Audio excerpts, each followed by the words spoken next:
안녕하십니까? 바쁜 일상 속에서 우리는 종종 잊혀진 것들, 먼지 쌓인 기억들을 스쳐 지나가곤 합니다. 하지만 만약 그 잊혀진 것들 중 하나에 한 공동체 전체를 다시 깨울 수 있는 열쇠가 숨겨져 있다면 어떨까요? 오늘 우리는 절망의 끝에서 발견된 조용한 희망에 대한 이야기, 한 시골 성당에서 일어난 놀라운 여정을 따라가 보려 합니다. 이 이야기가 당신의 마음에 작은 촛불 하나를 켜는 소중한 시간이 되리라 믿으신다면 잠시 시간을 내어 저희 채널의 구독과 좋아요를 눌러주시는 것은 어떨까요? 여러분의 따뜻한 마음은 이 희망의 빛이 더 멀리, 더 많은 이들에게 닿을 수 있도록 돕는 귀한 나눔이 될 것입니다. 이 온기를 나누시는 모든 분들께 하느님의 은총이 가득하기를 기도합니다. 제 이름은 박마테오, 가톨릭 사제입니다. 저는 지난 20년이 넘는 세월을 전라북도의 한 작은 시골 성당에서 사목해왔습니다. 이곳은 깊은 산골, 끝없이 펼쳐진 논과 밭 한가운데에 외딴 섬처럼 조용히 자리 잡은 곳입니다.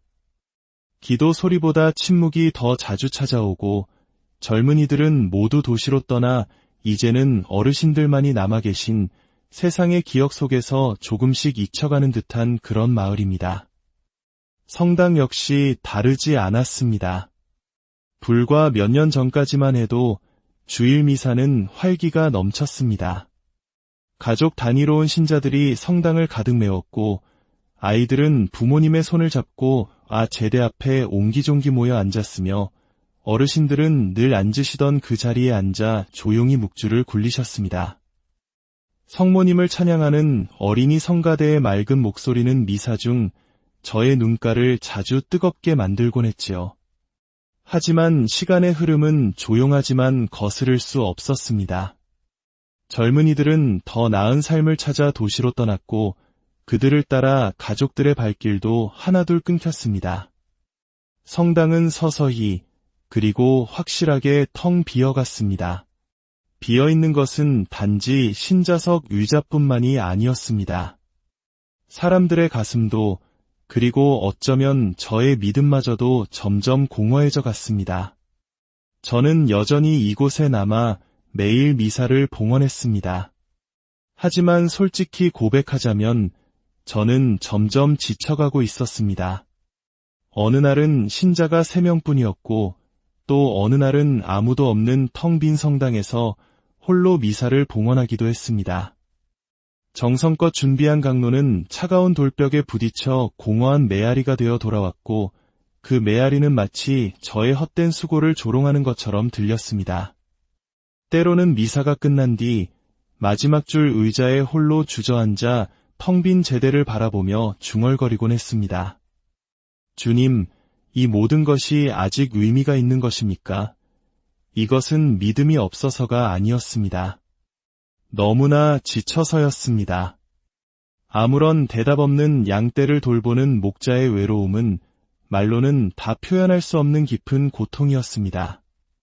성당의 종소리조차 더 외롭게 들렸고 제대 위의 꽃은 너무 빨리 시들었으며 분향의 향은 순식간에 타들어갔습니다. 감실 앞을 지키는 촛불마저 이태롭게 흔들렸습니다. 어느 비 내리는 화요일이었습니다. 밖에는 차가운 가을비가 세차게 내리고 있었고 그날 미사에 참석한 이는 단 한 분, 김헬레나 할머니뿐이었습니다. 올해 89이신 할머니는 이 성당에 살아있는 역사와도 같은 분이셨습니다. 제가 성체를 높이 들어 올리는 순간 창밖에서 우르르 천둥이 울려 퍼졌습니다. 마치 하늘이 비명을 지르는 듯한 소리였습니다.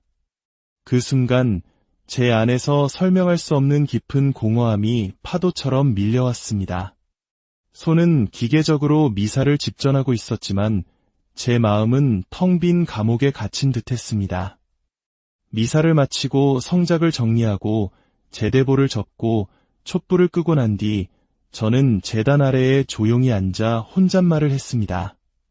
성모님, 정말 이곳에 아직 계시다면 제발 무언가 보여주세요.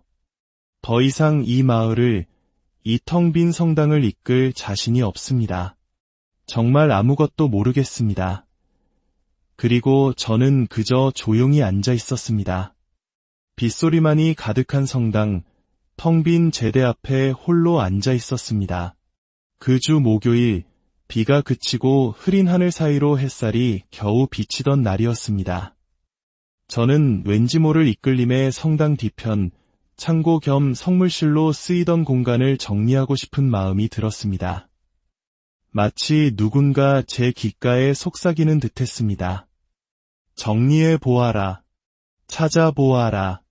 그 안을 들여다보아라. 저는 그 속삭임에 이끌리듯 낡은 천들을 걷어내고 오래된 성물들과 빛바랜 성가책들을 정리하며 먼지를 털어냈습니다. 처음엔 아무것도 보이지 않았습니다. 하지만 목재로 된 낡은 찬장 가장 깊숙한 구석, 먼지 쌓인 상자들 너머에서 무언가를 발견했습니다. 그것은 약 60cm 남짓한 오래된 석고상이었습니다. 먼지와 거미줄에 온통 뒤덮여 얼굴은 거의 알아볼 수 없을 정도였고 푸른 망토의 페인트는 곳곳이 벗겨져 있었습니다. 조심스럽게 상을 들어 올렸습니다. 바로 통고의 성모 마리아 상이었습니다. 가슴에는 7개의 칼이 꽂혀 있었고 슬픔에 잠긴 눈은 하늘을 향하고 있었지만 그 고통 속에서도 깊은 평화를 품고 있는 듯한 얼굴이었습니다. 7개의 칼은 성모님께서 일생 동안 겪으셨던 7가지 큰 고통을 상징합니다. 아기 예수를 성전에 봉헌할 때 시메온에게서 아들의 십자가 순환을 예고받은 고통, 이집트로 피난 가야 했던 고통, 아들을 잃어버렸던 고통, 십자가를 지고 가는 아들을 만난 고통, 아들이 십자가 위에서 죽는 것을 지켜본 고통, 아들의 시신을 품에 안았던 고통, 그리고 아들을 무덤에 묻어야 했던 고통까지. 그 모든 인류의 슬픔을 끌어안은 모습이었습니다. 그 모습을 보는 순간 설명할 수 없는 감정이 제 안에서 휘몰아쳤습니다. 마치 그 눈동자가 저를 똑바로 바라보며 이렇게 말하는 듯했습니다. 나는 여기에 있었다. 언제나 여기에 있었다. 내가 나를 다시 찾아주기만을 기다리고 있었다. 저는 그 자리에 무릎을 꿇고 성모상을 가슴에 꼭 껴안은 채 아이처럼 울었습니다. 그것은 단지 오래된 석고상이 아니었습니다. 그것은 바로 이 성당의 모습이었고 어쩌면 먼지 속에 방치되었던 제 자신의 모습이었습니다. 그날 밤 저는 성모상을 사제관 부엌으로 옮겼습니다. 부드러운 붓과 미지근한 물을 이용해 수십 년은 쌓였을 먼지를 한 겹 한 겹 조심스럽게 닦아냈습니다. 몇 시간이 걸렸습니다. 먼지가 걷히자 성모님의 온화한 입매와 부드러우면서도 깊은 사랑을 담고 있는 눈동자가 서서히 드러났습니다. 고통과 평화가 공존하는 얼굴이었습니다. 저는 벗겨진 푸른 망토에 조심스럽게 색을 다시 칠하고 낡은 서랍에서 발견한 작은 금색 왕관을 머리에 씌워드렸습니다. 그리고 가장 아끼던 하얀 레이스 천으로 정성껏 감쌌습니다. 어둠이 내렸을 무렵 저는 깨끗해진 성모상을 침대 옆 작은 탁자에 모셔두고 그 곁에서 잠이 들었습니다. 마치 어머니의 품에 안긴 아이처럼 정말 오랜만에 누군가의 아들이 된 듯한 깊은 평안함이었습니다. 다음 날 아침 저는 확신했습니다. 이 성모상은 제단으로 돌아가야 한다고. 하지만 단순히 장식품으로서가 아니라 그분의 현존을 알리는 표징으로서 사람들을 부르는 초대장으로서 돌아가야 한다고 말입니다. 저는 몇몇 신자들에게 부탁해 제단 옆에 성모상을 모실 작은 공간을 마련했습니다. 아주 단순한 받침대를 놓고 주변에 흰 꽃과 푸른 초를 두었습니다. 성당의 분위기는 완전히 달라졌습니다. 그 자리에 성모님께서 계시자 촛불은 더 이상 위태롭게 흔들리지 않고 조용히 타올랐고 향은 부드럽게 피어오르며 공간을 감쌌습니다. 저는 그 앞에 무릎을 꿇고 조용히 기도했습니다. 어머니, 제가 비록 부족하고 나약하지만 괜찮으시다면 저를 당신의 도구로 사용해 주십시오. 이 마을을 다시 깨울 수 있도록 어머니의 뜻대로 제 손과 발을 이끌어 주십시오. 그 순간 마치 은은한 장미 향기 같은 것이 공기 중에 스치듯 퍼져나갔습니다. 그날 주일은 단순한 주일이 아니었습니다. 모든 것이 다시 시작되는 날이었습니다. 주일 아침, 하늘은 잿빛 구름으로 가득했지만 그 고요함은 슬픔이 아닌 거룩한 기다림처럼 느껴졌습니다. 저는 여느 때보다 일찍 성당에 도착해 제단의 촛불을 하나하나 켜고 제의를 단정히 입었습니다. 하지만 제 눈은 자꾸만 한 곳을 향했습니다. 제단 옆, 푸른 천으로 덮인 받침대 위에 계신 성모님이었습니다. 양옆의 촛불은 부드럽게 깜빡였고 흰 꽃과 향이 어우러져 마치 하늘의 일부가 이 공간에 내려온 듯한 분위기를 자아냈습니다. 그날 저는 처음으로 느꼈습니다. 이것은 단순한 조각상이 아니라 살아있는 현존이라는 것을. 신자들이 하나둘 들어오기 시작했습니다. 가장 먼저 오신 분은 역시 김헬레나 할머니였습니다. 그 뒤로는 오랫동안 보지 못했던 얼굴들이 보였습니다. 몇 년 전 도시로 이사갔던 젊은 부부가 어린아이 둘의 손을 잡고 돌아왔고 미사 때마다 졸기일수였던 장 토마스 어르신도 그 특유의 느린 걸음으로 자리에 앉으셨습니다. 무엇보다 놀라웠던 것은 젊은이들이었습니다. 10대, 20대의 청년들이 스마트폰을 끄고 조용히 자리에 앉아 반짝이는 눈으로 성당 안을 둘러보고 있었습니다. 불과 몇 주 전만 해도 절반도 채우지 못하던 성당이 이제는 빈자리를 찾기 어려울 정도였습니다. 미사를 시작하며 저는 속으로 떨었습니다. 제 입은 차분히 복음을 읽고 강론을 시작했지만 마음은 분명히 알고 있었습니다. 이것은 내가 한 일이 아니라는 것을. 신자들의 표정을 바라보았습니다. 누구 하나 딴청을 피우지 않았습니다. 모두가 숨을 죽이고 있었고 그들의 시선은 제게 향해 있지 않았습니다. 모두가 그녀, 성모님을 바라보고 있었습니다. 어떤 이는 조용히 눈물을 훔쳤고 어떤 이는 두 손을 모은 채 무언가 속삭였습니다. 강론을 마치고 성찬 전례를 준비하던 중 저는 무심코 성모상 받침대를 손끝으로 스쳤습니다. 그 순간 따뜻한 기운이 제 손바닥을 타고 온몸으로 퍼져나갔습니다. 저는 그 자리에 무릎을 꿇고 아이처럼 주저앉고 싶었지만 성체성사를 봉헌해야 했기에 겨우 마음을 다잡았습니다. 성찬 기도 중 성체를 높이 들어 축복하는 순간 저도 모르게 눈물이 흘렀습니다. 슬픔 때문이 아니었습니다.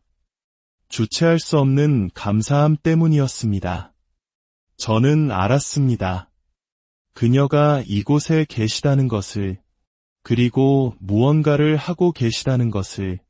미사가 끝난 뒤 저는 신자들에게 잠시만이라도 성모님 앞에서 묵상하자고 제안했습니다. 놀랍게도 아무도 자리를 뜨지 않았습니다. 모두가 조용히 무릎을 꿇고 그녀 앞에 머물렀습니다. 그때 저는 깨달았습니다. 성모님은 단순히 제단으로 돌아오신 것이 아니었습니다. 흩어졌던 당신의 자녀들을 다시 부르고 계셨던 것입니다. 그 다음 주부터 변화는 더욱 분명해졌습니다. 몇 년간 성당에 발길을 끊었던 사람들이 조심스럽게 성당 문을 열고 들어왔습니다. 어떤 이들은 고해성사를 청했고 어떤 이들은 그저 성당 의자에 앉아 조용히 대화를 나누고 싶다고 했습니다. 그들은 모두 한결같이 말했습니다. 신부님, 성당 공기가 뭔가 달라요. 성모님 상 앞에 서면 이상하게 마음이 따뜻해져요. 말로는 설명할 수 없지만요, 저 역시 설명할 수 없었습니다. 단지 알 수 있었던 것은 그 주일 이후로 나도, 성당도, 이 마을도 모든 것이 달라지고 있었다는 사실이었습니다. 그 다음 주일 미사에서 저는 희망에 관한 강론을 준비했습니다. 복음 말씀은 혈루증을 앓던 여인이 예수님의 옷자락을 만져 병이 나은 이야기였습니다. 저는 마음속으로 결심했습니다. 이제는 내 마음을 열고 내가 진심으로 고백해야 할 이야기를 해야겠다고. 성당은 지난주보다 더 많은 신자들로 가득 찼습니다. 성모상 앞은 흰 꽃과 푸른 초, 그리고 수많은 손으로 쓴 기도 쪽지들로 작은 제단처럼 꾸며졌습니다. 저는 강단에 올라가 준비한 강론 원고를 들었습니다. 그러나 그 순간 아무 말도 나오지 않았습니다. 목이 메어오고 가슴이 조여왔습니다. 저는 원고를 조용히 내려놓고 있는 그대로의 마음으로 말하기 시작했습니다. 형제자매 여러분, 오늘 저는 희망에 대해 이야기하려 했지만 사실 그보다 먼저 고백하고 싶은 것이 있습니다. 저는 오랫동안 병들어 있었습니다. 몸이 아니라 영혼이 병들어 있었습니다. 텅 빈 의자들을 향해 미사를 올리며 제 안의 믿음도 점점 차갑게 식어갔습니다. 저는 무너져 내리고 있었습니다. 그때 저는 먼지에 덮여있던 이 성모상을 발견했습니다. 그분을 닦아드리면서 저는 제 자신을 닦고 있었습니다. 그분의 얼굴을 복원하면서 제 마음도 조금씩 회복되었습니다. 그리고 그분을 다시 제단으로 모셨을 때 저는 느꼈습니다. 이분은 지친 저를 다시 붙들어 주시기 위해 우리 모두를 위해 다시 찾아오신 분이라는 것을. 제 목소리는 떨렸고 말은 더 이상 이어지지 않았습니다. 성당 안은 깊은 침묵으로 가득 찼습니다. 그것은 불편한 침묵이 아니라 경건하고 거룩한 하늘의 침묵이었습니다. 저는 강단에서 내려와 제단 앞에 무릎을 꿇었습니다. 모든 신자들 앞에서 사제로서가 아니라 한 사람의 아들로서 속삭였습니다. 어머니, 저를 도와주세요. 저를 위해서가 아니라 이 사람들을 위해서요. 그 순간 누군가의 따뜻한 손길이 제 어깨를 감싸는 것을 느꼈습니다. 저는 그 자리에서 마음껏 울었습니다. 그날 이후 저는 다시는 예전의 저로 돌아갈 수 없다는 것을 알았습니다. 평일 낮에도 사람들이 성당을 찾아와 성모님 앞에 조용히 앉아있기 시작했습니다. 아이들은 손에 꽃 한 송이를 들고 받침대 앞에 살며시 놓고 갔습니다. 이곳은 이제 약속하지 않아도 모두가 아는 어머니의 집이 되어가고 있었습니다. 그리고 마침내 모든 것이 시작되었던 그날 아침의 이야기로 돌아가게 됩니다. 그날 주일 미사는 오랜만에 신자들로 가득 찼습니다. 저는 평소처럼 제단을 준비하고 미사를 집전했습니다. 강론을 전하고 성체를 나누어 드렸습니다. 그리고 미사 마지막, 왠지 모르게 성모 마리아상 앞으로 다가가고 싶은 강한 이끌림을 느꼈습니다. 저는 손을 뻗어 조심스럽게 성모상을 만졌습니다. 바로 그 순간 제 온몸에 강렬한 전율이 흘렀습니다. 다리에 힘이 풀리며 저는 그대로 바닥에 주저앉았고 제 의식은 잠시 멀어졌습니다. 하지만 진짜 기적은 그 다음 순간부터 시작됐습니다. 제가 쓰러진 것을 보고 놀란 신자들 중 어떤 이들은 갑자기 울기 시작했고 어떤 이는 그 자리에 무릎을 꿇고 기도했습니다. 누군가는 성모상에서 환한 빛이 뿜어져 나왔다고 말했습니다. 그리고 저는 정신이 아득해지는 그 순간 제 삶을 완전히 바꿔 놓을 장면을 보았습니다. 그것은 꿈도 환상도 아니었습니다. 마음의 눈으로 본 진실한 현존이었습니다. 저는 시간과 공간을 초월한 듯한 황금빛 들판 위에 서 있었고 저 멀리서 한 여인이 다가오고 있었습니다. 하얗고 푸른 망토를 입은 그 모습은 빛 그 자체였지만 두렵지 않았습니다. 오히려 너무나 따뜻하고 익숙한 느낌이었습니다. 그녀는 말하지 않았지만 그 눈빛은 제 모든 것을 알고 있었습니다. 제가 얼마나 지쳤는지, 외로웠는지, 그리고 포기하지 않고 버텨왔는지를. 그녀는 손을 뻗어 제 뒤를 가리켰습니다. 제가 고개를 돌리자 그곳에는 제 성당과 신자들이 있었습니다. 김헬레나 할머니가 묵주를 돌리고 있었고 도시로 떠났던 청년이 눈물로 기도하고 있었으며 아이들이 웃으며 성모상에 꽃을 놓고 있었습니다. 그리고 그들 사이에 바닥에 엎드려 눈물을 흘리고 있는 제 자신이 보였습니다.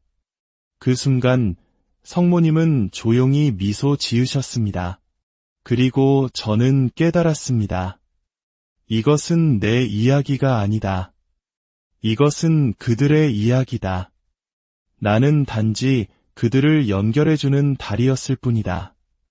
눈을 떴을 때 저는 성당 바닥에 누워 있었고 신자들이 저를 둘러싸고 있었습니다. 저는 일어나며 조용히 말했습니다. 저는 괜찮습니다. 아니, 그 어느 때보다 좋습니다. 그날 이후 저희 성당은 더 이상 작고 외딴 시골 성당이 아니었습니다. 전국 각지에서 사람들이 찾아오는 희망의 장소가 되었습니다. 대구에서, 강릉에서, 심지어 제주에서 비행기를 타고 온 사람도 있었습니다. 그들은 입을 모아 말했습니다. 이곳이 어떤 곳인지 마음이 먼저 알고 있었던 것 같아요. 한 청년은 제게 이런 이야기를 남겼습니다. 신부님, 저는 작년에 삶을 포기하려 했습니다.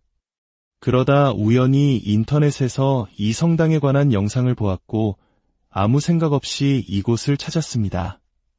그리고 지금 저는 살아 있습니다. 저는 아무 말도 할 수 없었습니다. 그저 마음속으로 감사합니다. 어머니라고만 반복했습니다. 기적은 하늘에서 무언가 떨어지는 것이 아니었습니다. 기적은 우리가 두려움 속에서도 다시 무릎을 꿇을 때, 용서할 수 없던 사람을 위해 기도하기 시작할 때, 더 이상 살아갈 힘이 없다고 느낄 때, 조용히 어머니를 부르는 바로 그 순간, 우리 마음 안에서 이미 시작되고 있는 것이었습니다. 성모님은 여전히 말이 없으십니다. 하지만 그 침묵 속에서 수많은 사람들의 인생이 바뀌고 있습니다. 눈물을 흘리던 이들이 다시 웃고 떠나려던 이들이 다시 돌아오고 있습니다. 사람들이 묻습니다. 신부님, 이 모든 변화의 시작이 어디였을까요? 저는 언제나 똑같이 대답합니다. 바로 제가 무너져 내렸던 그 순간이었습니다. 그때는 몰랐습니다. 그 쓰러짐이 무너짐이 아니라 하느님의 뜻에 온전히 자신을 내어 맡기는 내려놓음이었다는 것을. 그녀는 늘 그 자리에 계셨습니다. 먼지 속에, 우리의 망각 속에, 그리고 끝없는 기다림 속에, 우리가 길을 잃어도, 우리가 그분을 부르지 못해도 그녀는 항상 거기 계셨습니다. 이제 저는 성모님이 오셨다고 말하지 않습니다. 대신 이렇게 말합니다. 우리가 마침내 그녀를 다시 찾은 것이라고.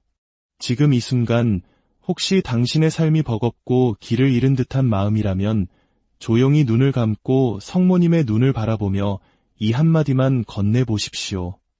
어머니, 저를 기억해 주세요. 그 짧은 기도가 당신의 마음에 하느님의 평화를 다시 불러올 것입니다.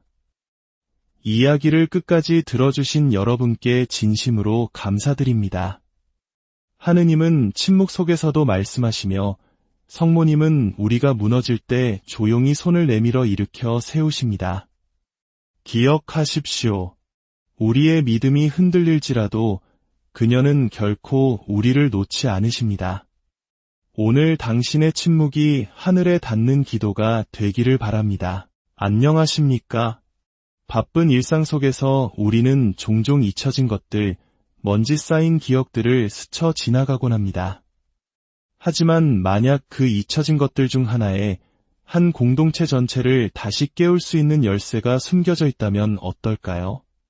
오늘 우리는 절망의 끝에서 발견된 조용한 희망에 대한 이야기, 한 시골 성당에서 일어난 놀라운 여정을 따라가 보려 합니다. 이 이야기가 당신의 마음에 작은 촛불 하나를 켜는 소중한 시간이 되리라 믿으신다면 잠시 시간을 내어 저희 채널의 구독과 좋아요를 눌러주시는 것은 어떨까요? 여러분의 따뜻한 마음은 이 희망의 빛이 더 멀리, 더 많은 이들에게 닿을 수 있도록 돕는 귀한 나눔이 될 것입니다. 이 온기를 나누시는 모든 분들께 하느님의 은총이 가득하기를 기도합니다. 제 이름은 박마테오, 가톨릭 사제입니다. 저는 지난 20년이 넘는 세월을 전라북도의 한 작은 시골 성당에서 사목해왔습니다. 이곳은 깊은 산골, 끝없이 펼쳐진 논과 밭 한가운데에 외딴 섬처럼 조용히 자리 잡은 곳입니다. 기도 소리보다 침묵이 더 자주 찾아오고 젊은이들은 모두 도시로 떠나 이제는 어르신들만이 남아 계신 세상의 기억 속에서 조금씩 잊혀가는 듯한 그런 마을입니다. 성당 역시 다르지 않았습니다. 불과 몇 년 전까지만 해도 주일 미사는 활기가 넘쳤습니다. 가족 단위로 온 신자들이 성당을 가득 메웠고 아이들은 부모님의 손을 잡고 제대 앞에 옹기종기 모여 앉았으며 어르신들은 늘 앉으시던 그 자리에 앉아 조용히 묵주를 굴리셨습니다. 성모님을 찬양하는 어린이 성가대의 맑은 목소리는 미사 중 저의 눈가를 자주 뜨겁게 만들곤 했지요. 하지만 시간의 흐름은 조용하지만 거스를 수 없었습니다. 젊은이들은 더 나은 삶을 찾아 도시로 떠났고 그들을 따라 가족들의 발길도 하나둘 끊겼습니다. 성당은 서서히 그리고 확실하게 텅 비어갔습니다. 비어있는 것은 단지 신자석 의자뿐만이 아니었습니다. 사람들의 가슴도 그리고 어쩌면 저의 믿음마저도 점점 공허해져 갔습니다. 저는 여전히 이곳에 남아 매일 미사를 봉헌했습니다. 하지만 솔직히 고백하자면 저는 점점 지쳐가고 있었습니다. 어느 날은 신자가 3명뿐이었고 또 어느 날은 아무도 없는 텅 빈 성당에서 홀로 미사를 봉헌하기도 했습니다. 정성껏 준비한 강로는 차가운 돌벽에 부딪혀 공허한 메아리가 되어 돌아왔고 그 메아리는 마치 저의 헛된 수고를 조롱하는 것처럼 들렸습니다. 때로는 미사가 끝난 뒤 마지막 줄 의자에 홀로 주저앉아 텅 빈 제대를 바라보며 중얼거리곤 했습니다. 주님, 이 모든 것이 아직 의미가 있는 것입니까? 이것은 믿음이 없어서가 아니었습니다. 너무나 지쳐서였습니다. 아무런 대답 없는 양떼를 돌보는 목자의 외로움은 말로는 다 표현할 수 없는 깊은 고통이었습니다. 성당의 종소리조차 더 외롭게 들렸고 제대 위의 꽃은 너무 빨리 시들었으며 분향의 향은 순식간에 타들어갔습니다. 감실 앞을 지키는 촛불마저 이태롭게 흔들렸습니다. 어느 비 내리는 화요일이었습니다. 밖에는 차가운 가을비가 세차게 내리고 있었고 그날 미사에 참석한 이는 단 한 분, 김헬레나 할머니뿐이었습니다. 올해 89이신 할머니는 이 성당에 살아있는 역사와도 같은 분이셨습니다. 제가 성체를 높이 들어 올리는 순간 창밖에서 우르르 천둥이 울려 퍼졌습니다. 마치 하늘이 비명을 지르는 듯한 소리였습니다. 그 순간 제 안에서 설명할 수 없는 깊은 공허함이 파도처럼 밀려왔습니다. 손은 기계적으로 미사를 집전하고 있었지만 제 마음은 텅 빈 감옥에 갇힌 듯했습니다. 미사를 마치고 성작을 정리하고 제대보를 접고 촛불을 끄고 난 뒤 저는 제단 아래에 조용히 앉아 혼잣말을 했습니다. 성모님, 정말 이곳에 아직 계시다면 제발 무언가 보여주세요. 더 이상 이 마을을, 이 텅 빈 성당을 이끌 자신이 없습니다. 정말 아무것도 모르겠습니다. 그리고 저는 그저 조용히 앉아 있었습니다. 빗소리만이 가득한 성당, 텅 빈 제대 앞에 홀로 앉아 있었습니다. 그 주 목요일, 비가 그치고 흐린 하늘 사이로 햇살이 겨우 비치던 날이었습니다. 저는 왠지 모를 이끌림에 성당 뒤편, 창고 겸 성물실로 쓰이던 공간을 정리하고 싶은 마음이 들었습니다. 마치 누군가 제 귓가에 속삭이는 듯했습니다. 정리해 보아라. 찾아보아라. 그 안을 들여다보아라. 저는 그 속삭임에 이끌리듯 낡은 천들을 걷어내고 오래된 성물들과 빛바랜 성가책들을 정리하며 먼지를 털어냈습니다. 처음엔 아무것도 보이지 않았습니다. 하지만 목재로 된 낡은 찬장 가장 깊숙한 구석, 먼지 쌓인 상자들 너머에서 무언가를 발견했습니다. 그것은 약 60cm 남짓한 오래된 석고상이었습니다. 먼지와 거미줄에 온통 뒤덮여 얼굴은 거의 알아볼 수 없을 정도였고 푸른 망토의 페인트는 곳곳이 벗겨져 있었습니다. 조심스럽게 상을 들어 올렸습니다. 바로 통고의 성모 마리아 상이었습니다. 가슴에는 7개의 칼이 꽂혀 있었고 슬픔에 잠긴 눈은 하늘을 향하고 있었지만 그 고통 속에서도 깊은 평화를 품고 있는 듯한 얼굴이었습니다. 7개의 칼은 성모님께서 일생 동안 겪으셨던 7가지 큰 고통을 상징합니다. 아기 예수를 성전에 봉헌할 때 시메온에게서 아들의 십자가 순환을 예고받은 고통, 이집트로 피난 가야 했던 고통, 아들을 잃어버렸던 고통, 십자가를 지고 가는 아들을 만난 고통, 아들이 십자가 위에서 죽는 것을 지켜본 고통, 아들의 시신을 품에 안았던 고통, 그리고 아들을 무덤에 묻어야 했던 고통까지. 그 모든 인류의 슬픔을 끌어안은 모습이었습니다. 그 모습을 보는 순간 설명할 수 없는 감정이 제 안에서 휘몰아쳤습니다. 마치 그 눈동자가 저를 똑바로 바라보며 이렇게 말하는 듯했습니다. 나는 여기에 있었다. 언제나 여기에 있었다. 내가 나를 다시 찾아주기만을 기다리고 있었다. 저는 그 자리에 무릎을 꿇고 성모상을 가슴에 꼭 껴안은 채 아이처럼 울었습니다. 그것은 단지 오래된 석고상이 아니었습니다. 그것은 바로 이 성당의 모습이었고 어쩌면 먼지 속에 방치되었던 제 자신의 모습이었습니다. 그날 밤 저는 성모상을 사제관 부엌으로 옮겼습니다. 부드러운 붓과 미지근한 물을 이용해 수십 년은 쌓였을 먼지를 한 겹 한 겹 조심스럽게 닦아냈습니다. 몇 시간이 걸렸습니다. 먼지가 걷히자 성모님의 온화한 입매와 부드러우면서도 깊은 사랑을 담고 있는 눈동자가 서서히 드러났습니다. 고통과 평화가 공존하는 얼굴이었습니다. 저는 벗겨진 푸른 망토에 조심스럽게 색을 다시 칠하고 낡은 서랍에서 발견한 작은 금색 왕관을 머리에 씌워드렸습니다. 그리고 가장 아끼던 하얀 레이스 천으로 정성껏 감쌌습니다. 어둠이 내렸을 무렵 저는 깨끗해진 성모상을 침대 옆 작은 탁자에 모셔두고 그 곁에서 잠이 들었습니다. 마치 어머니의 품에 안긴 아이처럼 정말 오랜만에 누군가의 아들이 된 듯한 깊은 평안함이었습니다. 다음 날 아침 저는 확신했습니다. 이 성모상은 제단으로 돌아가야 한다고. 하지만 단순히 장식품으로서가 아니라 그분의 현존을 알리는 표징으로서 사람들을 부르는 초대장으로서 돌아가야 한다고 말입니다. 저는 몇몇 신자들에게 부탁해 제단 옆에 성모상을 모실 작은 공간을 마련했습니다.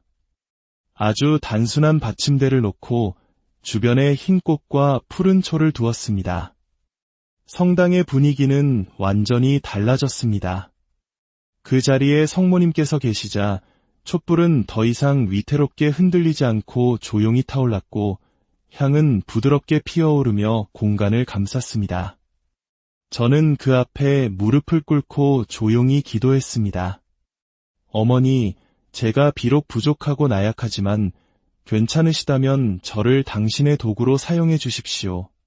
이 마을을 다시 깨울 수 있도록 어머니의 뜻대로 제 손과 발을 이끌어 주십시오. 그 순간 마치 은은한 장미 향기 같은 것이 공기 중에 스치듯 퍼져나갔습니다. 그날 주일은 단순한 주일이 아니었습니다. 모든 것이 다시 시작되는 날이었습니다. 주일 아침 하늘은 잿빛 구름으로 가득했지만 그 고요함은 슬픔이 아닌 거룩한 기다림처럼 느껴졌습니다. 저는 여느 때보다 일찍 성당에 도착해 제단의 촛불을 하나하나 켜고 제의를 단정히 입었습니다. 하지만 제 눈은 자꾸만 한 곳을 향했습니다. 제단 옆 푸른 천으로 덮인 받침대 위에 계신 성모님이었습니다. 양옆의 촛불은 부드럽게 깜빡였고 흰 꽃과 향이 어우러져 마치 하늘의 일부가 이 공간에 내려온 듯한 분위기를 자아냈습니다. 그날 저는 처음으로 느꼈습니다. 이것은 단순한 조각상이 아니라 살아있는 현존이라는 것을. 신자들이 하나둘 들어오기 시작했습니다. 가장 먼저 오신 분은 역시 김헬레나 할머니였습니다. 그 뒤로는 오랫동안 보지 못했던 얼굴들이 보였습니다. 몇 년 전 도시로 이사갔던 젊은 부부가 어린아이 둘의 손을 잡고 돌아왔고 미사 때마다 졸기일수였던 장 토마스 어르신도 그 특유의 느린 걸음으로 자리에 앉으셨습니다. 무엇보다 놀라웠던 것은 젊은이들이었습니다. 10대, 20대의 청년들이 스마트폰을 끄고 조용히 자리에 앉아 반짝이는 눈으로 성당 안을 둘러보고 있었습니다. 불과 몇 주 전만 해도 절반도 채우지 못하던 성당이 이제는 빈자리를 찾기 어려울 정도였습니다. 미사를 시작하며 저는 속으로 떨었습니다. 제 입은 차분히 복음을 읽고 강론을 시작했지만 마음은 분명히 알고 있었습니다. 이것은 내가 한 일이 아니라는 것을. 신자들의 표정을 바라보았습니다. 누구 하나 딴청을 피우지 않았습니다.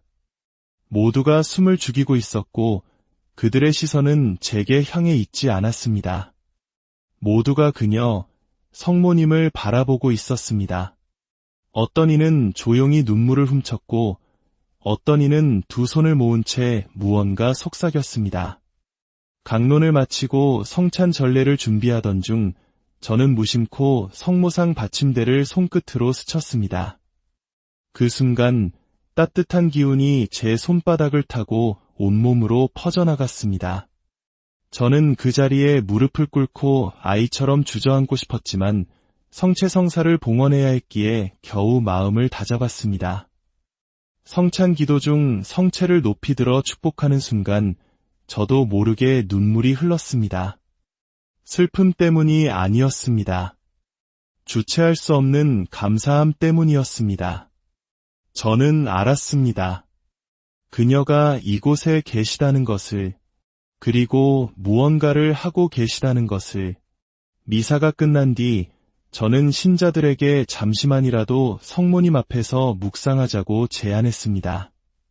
놀랍게도 아무도 자리를 뜨지 않았습니다. 모두가 조용히 무릎을 꿇고 그녀 앞에 머물렀습니다. 그때 저는 깨달았습니다. 성모님은 단순히 제단으로 돌아오신 것이 아니었습니다. 흩어졌던 당신의 자녀들을 다시 부르고 계셨던 것입니다. 그 다음 주부터 변화는 더욱 분명해졌습니다. 몇 년간 성당에 발길을 끊었던 사람들이 조심스럽게 성당 문을 열고 들어왔습니다. 어떤 이들은 고해성사를 청했고 어떤 이들은 그저 성당 의자에 앉아 조용히 대화를 나누고 싶다고 했습니다. 그들은 모두 한결같이 말했습니다.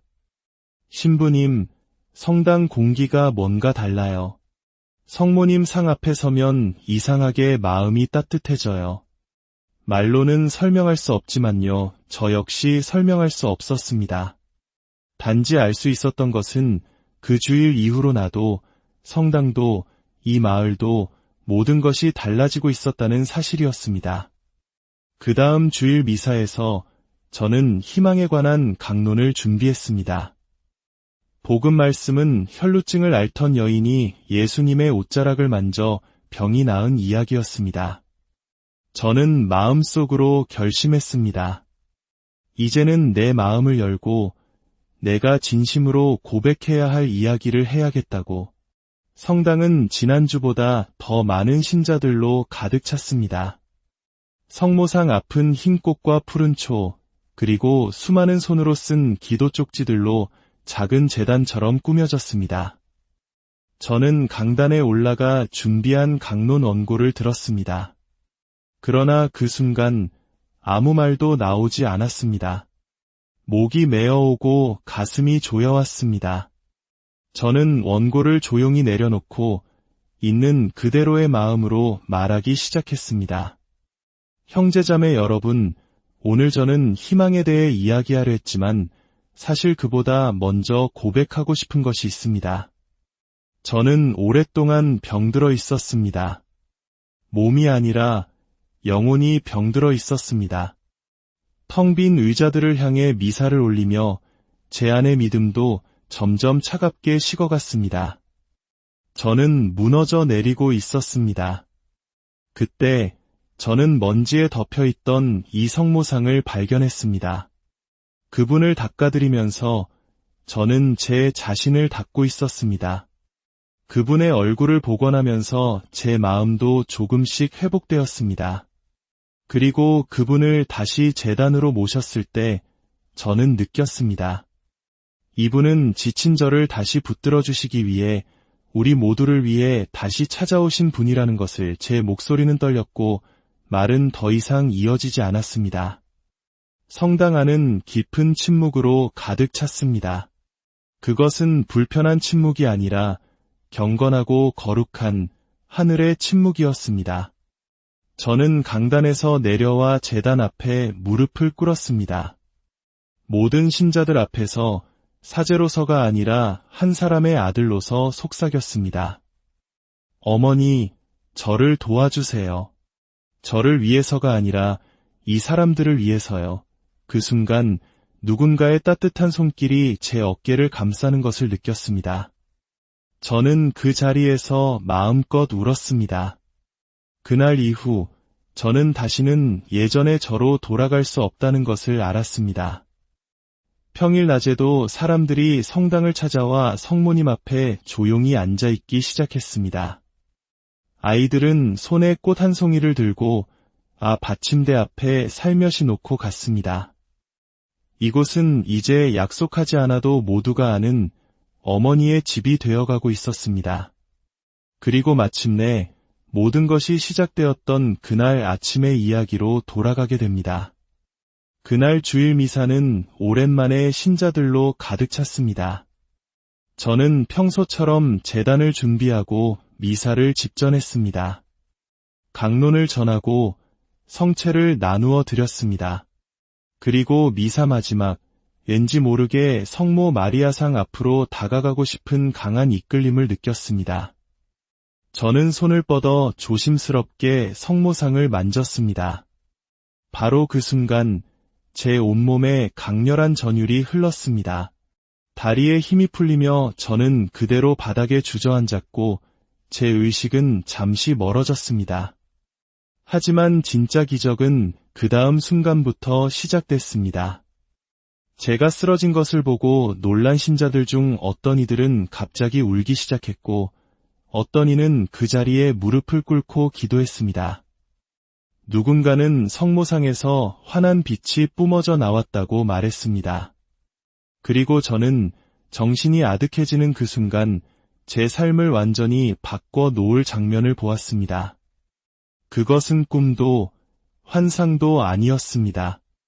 마음의 눈으로 본 진실한 현존이었습니다. 저는 시간과 공간을 초월한 듯한 황금빛 들판 위에 서 있었고 저 멀리서 한 여인이 다가오고 있었습니다. 하얗고 푸른 망토를 입은 그 모습은 빛 그 자체였지만 두렵지 않았습니다. 오히려 너무나 따뜻하고 익숙한 느낌이었습니다.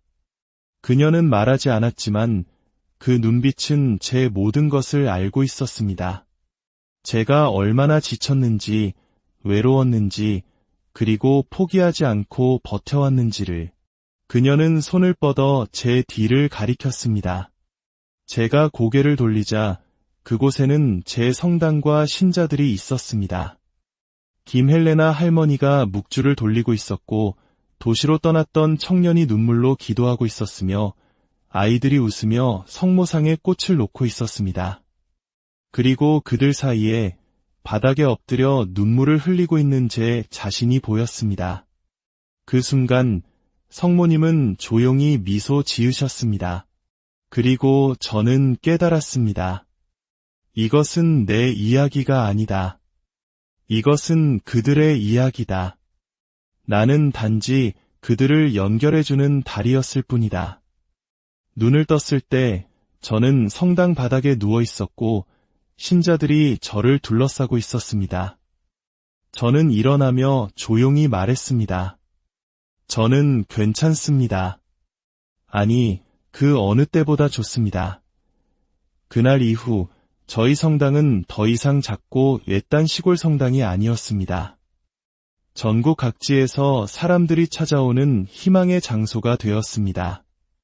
대구에서, 강릉에서, 심지어 제주에서 비행기를 타고 온 사람도 있었습니다. 그들은 입을 모아 말했습니다. 이곳이 어떤 곳인지 마음이 먼저 알고 있었던 것 같아요. 한 청년은 제게 이런 이야기를 남겼습니다. 신부님, 저는 작년에 삶을 포기하려 했습니다. 그러다 우연히 인터넷에서 이 성당에 관한 영상을 보았고 아무 생각 없이 이곳을 찾았습니다. 그리고 지금 저는 살아 있습니다. 저는 아무 말도 할 수 없었습니다. 그저 마음속으로 감사합니다. 어머니라고만 반복했습니다. 기적은 하늘에서 무언가 떨어지는 것이 아니었습니다. 기적은 우리가 두려움 속에서도 다시 무릎을 꿇을 때, 용서할 수 없던 사람을 위해 기도하기 시작할 때, 더 이상 살아갈 힘이 없다고 느낄 때, 조용히 어머니를 부르는 바로 그 순간, 우리 마음 안에서 이미 시작되고 있는 것이었습니다. 성모님은 여전히 말이 없으십니다. 하지만 그 침묵 속에서 수많은 사람들의 인생이 바뀌고 있습니다. 눈물을 흘리던 이들이 다시 웃고 떠나려던 이들이 다시 돌아오고 있습니다. 사람들이 묻습니다. 신부님, 이 모든 변화의 시작이 어디였을까요? 저는 언제나 똑같이 대답합니다. 바로 제가 무너져 내렸던 그 순간이었습니다. 그때는 몰랐습니다. 그 쓰러짐이 무너짐이 아니라 하느님의 뜻에 온전히 자신을 내어 맡기는 내려놓음이었다는 것을. 그녀는 늘 그 자리에 계셨습니다. 먼지 속에, 우리의 망각 속에, 그리고 끝없는 기다림 속에, 우리가 길을 잃어도, 우리가 그분을 부르지 못해도 그녀는 항상 거기 계셨습니다. 이제 저는 성모님이 오셨다고 말하지 않습니다. 대신 이렇게 말합니다. 우리가 마침내 그녀를 다시 찾은 것이라고. 지금 이 순간 혹시 당신의 삶이 버겁고 길을 잃은 듯한 마음이라면 조용히 눈을 감고 성모님의 눈을 바라보며 이 한마디만 건네보십시오. 어머니, 저를 기억해 주세요. 그 짧은 기도가 당신의 마음에 하느님의 평화를 다시 불러올 것입니다. 이야기를 끝까지 들어주신 여러분께 진심으로 감사드립니다. 하느님은 침묵 속에서도 말씀하시며 성모님은 우리가 무너질 때 조용히 손을 내밀어 일으켜 세우십니다. 기억하십시오. 우리의 믿음이 흔들릴지라도 그녀는 결코 우리를 놓지 않으십니다. 오늘 당신의 침묵이 하늘에 닿는 기도가 되기를 바랍니다. 안녕하십니까? 바쁜 일상 속에서 우리는 종종 잊혀진 것들, 먼지 쌓인 기억들을 스쳐 지나가곤 합니다. 하지만 만약 그 잊혀진 것들 중 하나에 한 공동체 전체를 다시 깨울 수 있는 열쇠가 숨겨져 있다면 어떨까요? 오늘 우리는 절망의 끝에서 발견된 조용한 희망에 대한 이야기, 한 시골 성당에서 일어난 놀라운 여정을 따라가 보려 합니다. 이야기가 당신의 마음에 작은 촛불 하나를 켜는 소중한 시간이 되리라 믿으신다면 잠시 시간을 내어 저희 채널의 구독과 좋아요를 눌러주시는 것은 어떨까요? 여러분의 따뜻한 마음은 이 희망의 빛이 더 멀리, 더 많은 이들에게 닿을 수 있도록 돕는 귀한 나눔이 될 것입니다. 이 온기를 나누시는 모든 분들께 하느님의 은총이 가득하기를 기도합니다. 제 이름은 박마테오, 가톨릭 사제입니다. 저는 지난 20년이 넘는 세월을 전라북도의 한 작은 시골 성당에서 사목해왔습니다. 이곳은 깊은 산골, 끝없이 펼쳐진 논과 밭 한가운데에 외딴 섬처럼 조용히 자리 잡은 곳입니다. 기도 소리보다 침묵이 더 자주 찾아오고 젊은이들은 모두 도시로 떠나 이제는 어르신들만이 남아 계신 세상의 기억 속에서 조금씩 잊혀가는 듯한 그런 마을입니다. 성당 역시 다르지 않았습니다. 불과 몇 년 전까지만 해도 주일 미사는 활기가 넘쳤습니다. 가족 단위로 온 신자들이 성당을 가득 메웠고 아이들은 부모님의 손을 잡고 제대 앞에 옹기종기 모여 앉았으며 어르신들은 늘 앉으시던 그 자리에 앉아 조용히 묵주를 굴리셨습니다. 성모님을 찬양하는 어린이 성가대의 맑은 목소리는 미사 중 저의 눈가를 자주 뜨겁게 만들곤 했지요. 하지만 시간의 흐름은 조용하지만 거스를 수 없었습니다. 젊은이들은 더 나은 삶을 찾아 도시로 떠났고 그들을 따라 가족들의 발길도 하나둘 끊겼습니다. 성당은 서서히 그리고 확실하게 텅 비어갔습니다. 비어있는 것은 단지 신자석 의자뿐만이 아니었습니다. 사람들의 가슴도 그리고 어쩌면 저의 믿음마저도 점점 공허해져 갔습니다. 저는 여전히 이곳에 남아 매일 미사를 봉헌했습니다. 하지만 솔직히 고백하자면 저는 점점 지쳐가고 있었습니다. 어느 날은 신자가 3명뿐이었고 또 어느 날은 아무도 없는 텅 빈 성당에서 홀로 미사를 봉헌하기도 했습니다. 정성껏 준비한 강로는 차가운 돌벽에 부딪혀 공허한 메아리가 되어 돌아왔고 그 메아리는 마치 저의 헛된 수고를 조롱하는 것처럼 들렸습니다. 때로는 미사가 끝난 뒤 마지막 줄 의자에 홀로 주저앉아 텅 빈 제대를 바라보며 중얼거리곤 했습니다. 주님, 이 모든 것이 아직 의미가 있는 것입니까? 이것은 믿음이 없어서가 아니었습니다. 너무나 지쳐서였습니다. 아무런 대답 없는 양떼를 돌보는 목자의 외로움은 말로는 다 표현할 수 없는 깊은 고통이었습니다. 성당의 종소리조차 더 외롭게 들렸고 제대 위의 꽃은 너무 빨리 시들었으며 분향의 향은 순식간에 타들어갔습니다. 감실 앞을 지키는 촛불마저 이태롭게 흔들렸습니다. 어느 비 내리는 화요일이었습니다. 밖에는 차가운 가을비가 세차게 내리고 있었고 그날 미사에 참석한 이는 단 한 분, 김헬레나 할머니뿐이었습니다. 올해 89이신 할머니는 이 성당에 살아있는 역사와도 같은 분이셨습니다. 제가 성체를 높이 들어 올리는 순간 창밖에서 우르르 천둥이 울려 퍼졌습니다. 마치 하늘이 비명을 지르는 듯한 소리였습니다. 그 순간 제 안에서 설명할 수 없는 깊은 공허함이 파도처럼 밀려왔습니다.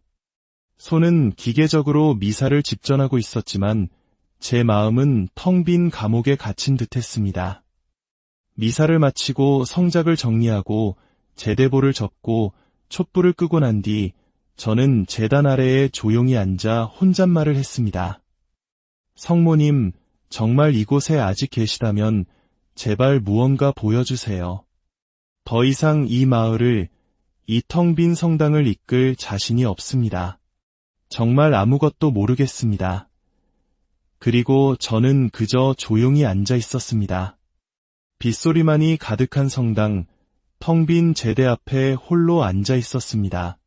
그 주 목요일, 비가 그치고 흐린 하늘 사이로 햇살이 겨우 비치던 날이었습니다.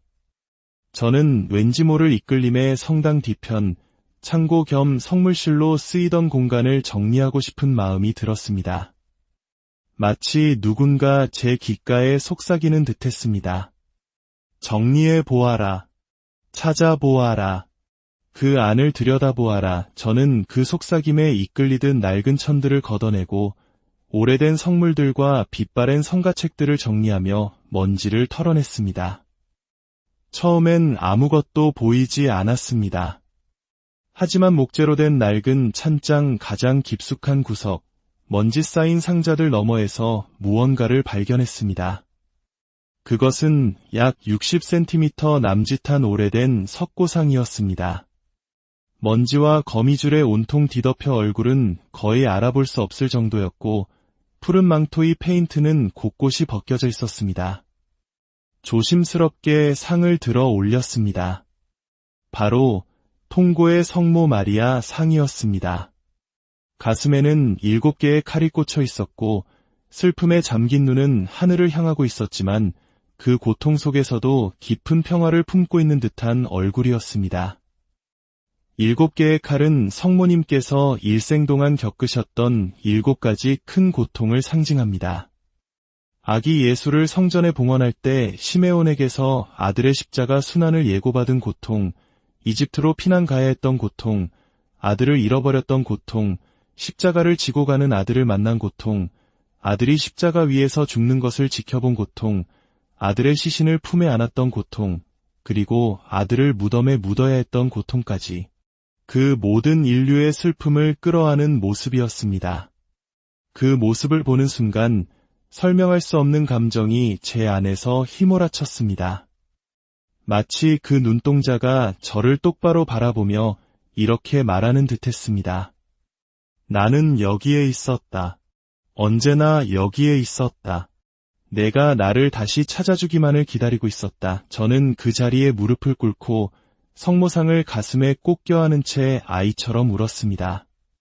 그것은 단지 오래된 석고상이 아니었습니다. 그것은 바로 이 성당의 모습이었고 어쩌면 먼지 속에 방치되었던 제 자신의 모습이었습니다. 그날 밤 저는 성모상을 사제관 부엌으로 옮겼습니다. 부드러운 붓과 미지근한 물을 이용해 수십 년은 쌓였을 먼지를 한 겹 한 겹 조심스럽게 닦아냈습니다. 몇 시간이 걸렸습니다. 먼지가 걷히자 성모님의 온화한 입매와 부드러우면서도 깊은 사랑을 담고 있는 눈동자가 서서히 드러났습니다. 고통과 평화가 공존하는 얼굴이었습니다. 저는 벗겨진 푸른 망토에 조심스럽게 색을 다시 칠하고 낡은 서랍에서 발견한 작은 금색 왕관을 머리에 씌워드렸습니다. 그리고 가장 아끼던 하얀 레이스 천으로 정성껏 감쌌습니다. 어둠이 내렸을 무렵 저는 깨끗해진 성모상을 침대 옆 작은 탁자에 모셔두고 그 곁에서 잠이 들었습니다. 마치 어머니의 품에 안긴 아이처럼 정말 오랜만에 누군가의 아들이 된 듯한 깊은 평안함이었습니다. 다음 날 아침 저는 확신했습니다. 이 성모상은 제단으로 돌아가야 한다고. 하지만 단순히 장식품으로서가 아니라 그분의 현존을 알리는 표징으로서 사람들을 부르는 초대장으로서 돌아가야 한다고 말입니다. 저는 몇몇 신자들에게 부탁해 제단 옆에 성모상을 모실 작은 공간을 마련했습니다. 아주 단순한 받침대를 놓고 주변에 흰 꽃과 푸른 초를 두었습니다. 성당의 분위기는 완전히 달라졌습니다. 그 자리에 성모님께서 계시자 촛불은 더 이상 위태롭게 흔들리지 않고 조용히 타올랐고 향은 부드럽게 피어오르며 공간을 감쌌습니다. 저는 그 앞에 무릎을 꿇고 조용히 기도했습니다. 어머니, 제가 비록 부족하고 나약하지만 괜찮으시다면 저를 당신의 도구로 사용해 주십시오. 이 마을을 다시 깨울 수 있도록 어머니의 뜻대로 제 손과 발을 이끌어 주십시오. 그 순간 마치 은은한 장미 향기 같은 것이 공기 중에 스치듯 퍼져나갔습니다. 그날 주일은 단순한 주일이 아니었습니다. 모든 것이 다시 시작되는 날이었습니다. 주일 아침, 하늘은 잿빛 구름으로 가득했지만 그 고요함은 슬픔이 아닌 거룩한 기다림처럼 느껴졌습니다. 저는 여느 때보다 일찍 성당에 도착해 제단의 촛불을 하나하나 켜고 제 의를 단정히 입었습니다. 하지만 제 눈은 자꾸만 한 곳을 향했습니다. 제단 옆 푸른 천으로 덮인 받침대 위에 계신 성모님이었습니다. 양옆의 촛불은 부드럽게 깜빡였고 흰 꽃과 향이 어우러져 마치 하늘의 일부가 이 공간에 내려온 듯한 분위기를 자아냈습니다. 그날 저는 처음으로 느꼈습니다. 이것은 단순한 조각상이 아니라 살아있는 현존